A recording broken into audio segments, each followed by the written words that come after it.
The Midweek, by ZAP from the Office of Poofness. April 6, 2017. ZAP says, "Hi all. This last week has been very intense. The trust has had a few more delays thrown at it by the bankers and regulators in proving the lineage of the funds, or the provenance. The anti-money laundering regulations are the final hurdle that the trust had to go through to prove the funds are not the proceeds of crime and have in fact been properly documented over the centuries. Remember that these funds are very old and have been kept safe for humanity until the right time, which is now. They do not take any chances with such matters and have over many centuries made sure that the funds stayed where they were and had security. Getting them released and usable for mainstream purposes has been a work of some years. During these years, many have come and gone. They come for the promise of the funds, and leave frustrated when they do not come the next day. This has worked well for this time of very serious scrutiny on any large funds, as the drug lords and others that would hide their ill-gotten gains from the scrutiny of the authorities are the primary targets of these compliance sequences. The trust of course passed this scrutiny. So getting them released was not easy, but with the help of the royals working with the regulators and the governments that are involved in the reconstruction project process, they did it and our humanity will now breathe. Right now, the funds have been sent to the paymaster, and that is really what we have all been waiting for and have gritted our teeth a little every time some other requirement or issue cropped up with the banks that had to be resolved. This process and the delays have been ongoing for a while, but each time the issues were resolved to satisfaction, to the point that now the transfers are on their way to destinations. We were told this happened on Monday, but it was not true. We receive information before the banks open to know what to expect, and then after the banks close we get the other phone call telling us what really happened. This lag time is bothersome and we have learned patience, but this results in inaccurate information until the end of the day. However, today we have been informed that the bank has approved all the regulatory compliance documentation for the release of the funds, and they have sent the first wires to various destinations, including US. If we take into account regular international transfer times, we may see the money in our account by Friday, but if not then Monday. We are hoping it will be Friday, of course. Regardless, now that we know the funds are on their way, we can start the office and staffing next week. In respect of the project side, the projects that are critical and that were vetted out a long time ago to be the first ones to be funded, will receive their test transfers next week or sooner. We will advise each project as we process them. We have also received more requests to join Humanus and the project oversight teams, and we are grateful for the interest. We will need many project managers that will carry out the work with each project.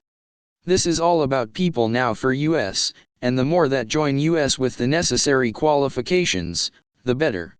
The amount of projects we have is in the thousands to be done, and currently we have over 3,000 projects on the books. Considering the amount of work that has been done, I think that with the current staff, we have a strong nucleus to get the first infrastructure built quickly. Thus far, we have 33 trustees and department heads. This management layer will be able to carry the load of getting up and running really fast now. On another note, my other brother just reminded me nicely something that we should be aware of. It is not the critic who counts, not the man who points out how the strong man stumbles, or where the doer of deeds could have done them better. The credit belongs to the man who is actually in the arena, whose face is marred by dust and sweat and blood, who strives valiantly, who errs, who comes short again and again, because there is no effort without error and shortcoming, but who does actually strive to do the deeds, who knows great enthusiasms, the great devotions, who spends himself in a worthy cause, who at the best knows in the end the triumph of high achievement, and who at the worst, if he fails, at least fails while daring greatly, so that his place shall never be with those cold and timid souls who neither know victory nor defeat. The famous quote, "The man in the arena." Theodore Roosevelt speech delivered at the Sorbonne, Paris, France, April 23, 1910. I left talking about my little sister to the end. As you know, she passed on the weekend. What I did not know is that she was closer to me than I thought. I was adopted by the Blackfoot, but the tail feathers are mostly in the other clan, so when I asked around, there was only one tail feather in the clan I was adopted into. But today, my brother sent me a quick message that is making the rounds with friends and family. I received a call last night. Yes, it's been confirmed she is a close relative of mine, a niece. Her auntie posted this on Facebook.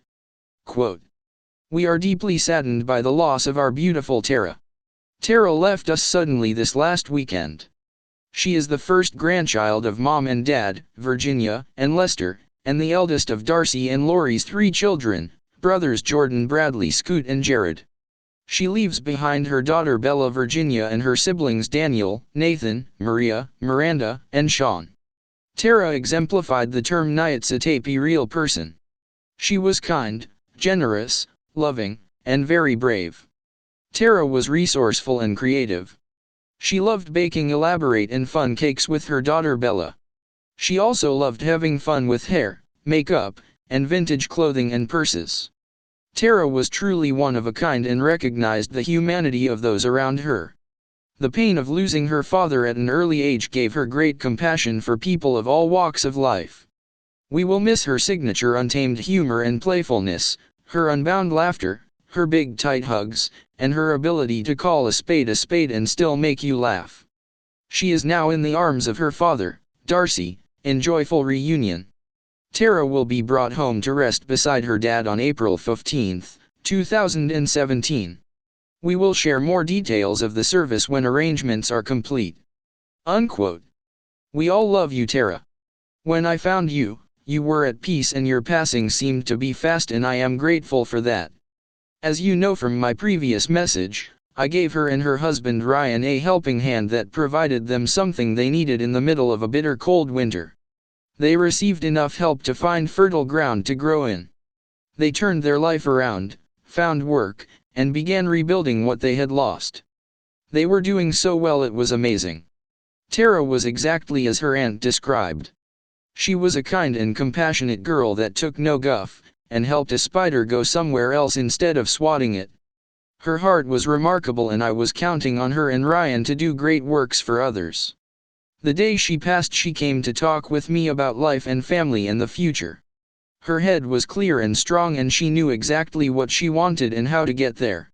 She had a good plan. Then she gave me the biggest hug. "You are missed, dear one. I will see you on the 15th again. And Bella, you had the most wonderful mother that cared so deeply for you, and you were all she talked about for many hours. You did good picking her as a mom. One thing I want to say here. When somebody knocks on your door and you take a peek, do not be shy. The person that came into your life may have gifts for you, whether it is love, a kind word, something to share, something to accept from you. Never turn anybody away, because you would be turning yourself away. Be kind and compassionate yourself and give that helping hand even when it is not asked for. You would want to have that done to you, right?